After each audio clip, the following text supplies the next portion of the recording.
All those consultations begin tomorrow officially when he will meet with the different political parties represented in Parliament. And Mr. Renzi said he wants to take all time that is necessary, but he recognises the urgency of the situation and he knows that he needs to move fast. Now, he needs the support, crucially, of certain smaller centrist and centre-right parties, particularly the new centre-right party led by Angelino Alfano. Now, he is crucial. He says he wants to listen to what Renzi has to propose in terms of a program and is probably holding out for more in terms of the negotiations. But most expect these smaller parties will eventually fall into line and stand behind the 39-year-old Renzi. And eventually, when he does come to power, he's presented a very ambitious agenda, particularly in terms of timing. He said he wants to lay out the reforms, the electoral law in February, the labour reform in March, overhaul the public administration in April, and then tax reforms in May.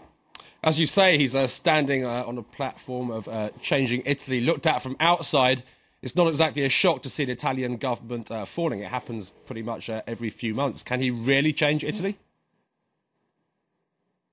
Well, I mean, it still remains to be seen. What's interesting is that just today, you had the Fitch ratings agency keeping its outlook for Italy at negative. They say that with Letta's dismissal and resignation the way he did, it really points to the volatility within Italy. And they believe that since Renzi will be working with the same majority, it's likely that he will have the same problems as his predecessor. That said, though, as far as Italians are concerned, they're not exactly happy with the way in which Renzi came to power without an election, without a popular mandate, but they're hoping for the best. They're frustrated with the political class here in Italy and the way things have been done in the past. And they're hoping that Mr. Renzi, he's 39, energetic, young, dynamic. Perhaps he really is the breath of fresh air. So there's a lot riding on what he can present to the Italians. There's hope that it will continue. He certainly seems to think so.